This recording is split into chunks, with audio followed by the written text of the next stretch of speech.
Na aula de hoje, nós vamos conversar sobre ergonomia de concepção e eu vou trazer para vocês algumas dicas de como escolher a melhor postura para o nosso trabalhador nas mais variadas situações.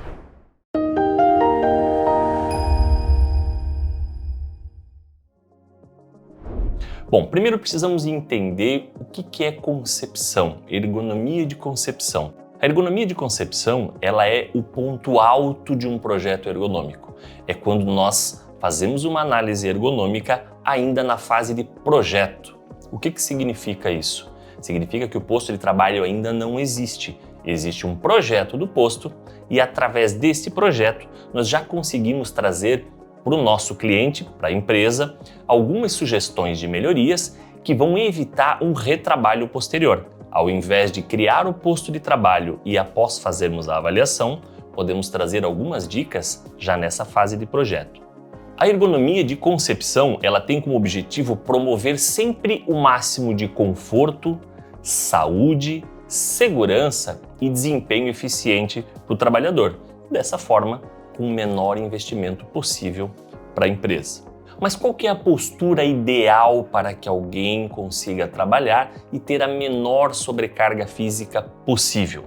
Para que a gente possa definir a melhor postura de trabalho na hora de criar um posto, a primeira coisa, nós devemos conhecer bem sobre a tarefa que esse trabalhador vai desempenhar e desta forma conseguir definir qual que é a melhor postura. A NR17, que é a nossa norma que trata especificamente de ergonomia, com a sua alteração no ano de 2022, traz para a gente que a concepção dos postos de trabalho deve levar em consideração os fatores organizacionais e ambientais, a natureza da tarefa e as atividades e facilitar a alternância de posturas. Antes dessa alteração, a norma orientava que sempre que o trabalho pudesse ser realizado na posição sentada, o posto de trabalho deveria ser planejado para esta postura. Hoje não. Hoje, com a alteração da norma, ela já orienta a alternância postural. E ela traz também que sempre que o trabalho puder ser executado alternando a posição de pé com a posição sentada, o posto de trabalho deve ser planejado ou adaptado para favorecer as alternâncias das posições. Pensando agora em criar uma estação de trabalho, o que traria conforto para alguém que trabalha de pé? Quais são os pontos que nós precisamos levar em consideração quando falamos na postura de pé? Primeiro, quanto tempo esse trabalhador vai permanecer de pé? Segundo, qual a altura do plano de trabalho?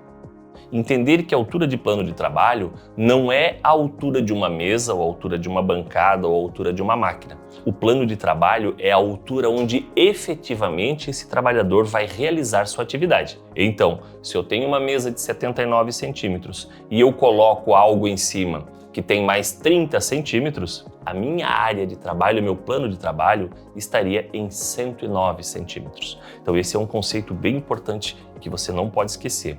Também precisamos pensar no espaço para os pés desse trabalhador. Muitas vezes, quando ele trabalha muito próximo a uma máquina, a uma bancada, se ela for fechada até embaixo, eu preciso entender se tem espaço para os pés. E também para a adaptação das características visuais da tarefa. Se eu tenho uma atividade de força, eu tenho uma referência. Se eu tenho uma atividade de montagem, eu tenho outra referência. Se eu tenho uma atividade de precisão, onde esse trabalhador precisa enxergar melhor, eu também preciso entender para aí sim conseguir definir o conforto na posição de pé. Quando o trabalho é sentado, as referências são praticamente as mesmas, para que se obtenha o melhor conforto. Então eu vou pensar o tempo de manutenção da postura sentada, qual a altura do plano de trabalho, da mesma forma, quais as características da cadeira, esse é um outro ponto que nós precisamos entender. Quais são as características da cadeira que esse meu trabalhador vai utilizar durante a sua jornada de trabalho e se ela vai se adequar então para uma atividade prolongada. E também a questão das características visuais da tarefa.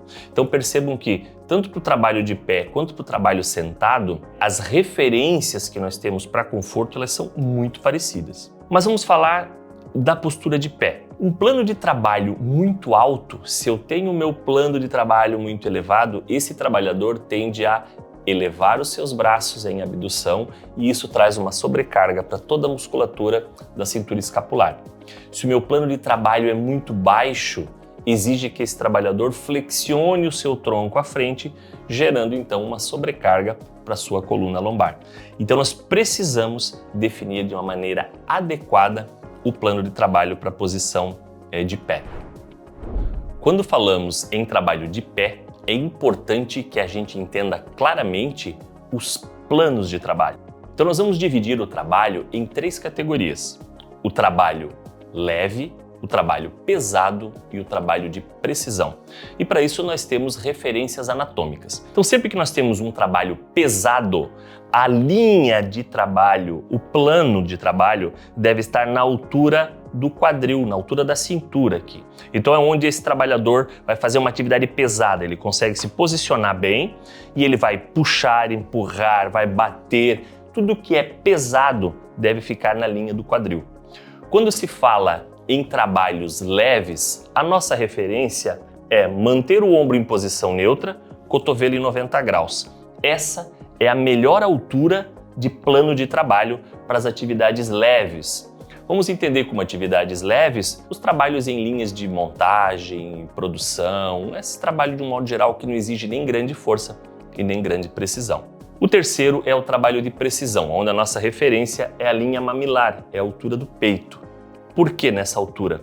Porque desta forma, como é um trabalho de precisão, esse trabalhador precisa ter um campo visual ideal, porque a atividade exige, então ele não vai ficar aproximando e flexionando seu tronco. Então, trabalhando nesta altura, ele consegue uma postura adequada.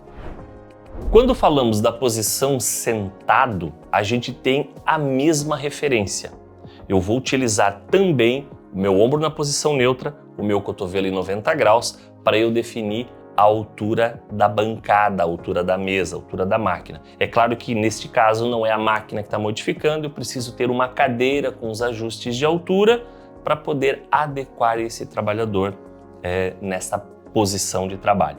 Lembrando que o tipo de cadeira ele é super importante. Nós precisamos de uma cadeira que se adeque bem para esta atividade. Outro ponto que não podemos esquecer é que se eu tenho uma base mais alta, uma mesa mais elevada, usando uma cadeira mais alta, o meu trabalhador ele tem necessidade de apoiar o pé, ele precisa apoiar o pé em algo. Então, muitas vezes na própria estrutura da mesa se criam apoios de pés ou apoios de pés comerciais que podem ser colocados lá com ajustes de altura para que a gente consiga então gerar para esse trabalhador a planta do pé apoiada. Mas por que é importante que alguém mantenha a planta do pé apoiada? O estímulo na planta do pé auxilia o fluxo sanguíneo para as pernas. Então, se esse trabalhador fica com a perna suspensa, ele reduz o fluxo sanguíneo para a perna e isso vai causar fadiga, vai causar desconforto físico para esse trabalhador. Outro ponto importante quando se cria um posto de trabalho na posição sentado são as linhas de alcance. Então você sempre vai trabalhar com 3 grandes linhas de alcance. A primeira linha é aonde o trabalhador mantém o ombro em 90 graus, né, neutro, o cotovelo também aqui em 90 graus, e ele vai trabalhar aqui, ó. Então tudo que ele usa constantemente deve estar neste raio de ação. Tudo que ele usa frequentemente deve estar neste raio de ação, aonde ele estica o braço e pega sem desencostar na cadeira. E tudo que ele usa ocasionalmente, então pode estar fora desse raio, aonde ele vai desencostar da cadeira para poder buscar. Por que isso? Sempre que eu desencosto da cadeira e eu reduzo o ângulo entre a minha coxa e o meu tronco, eu gero uma sobrecarga bastante grande dentro do meu disco intervertebral. Então, uma cadeira corretamente ajustada, ela vai ter uma inclinação entre o assento e o encosto entre 100 e 110 graus. Nesta angulação, você tem uma menor sobrecarga para o disco e você tem grupos musculares para manter a posição menos exigidos. E quando você vem trazendo em 90 graus ou menos, aumenta a pressão nesse disco e você precisa utilizar mais da musculatura para poder manter a posição e isso, consequentemente, leva a fadiga e desconforto físico. Essas eram umas dicas que eu queria trazer para vocês sobre postura e ergonomia de concepção. Até a próxima!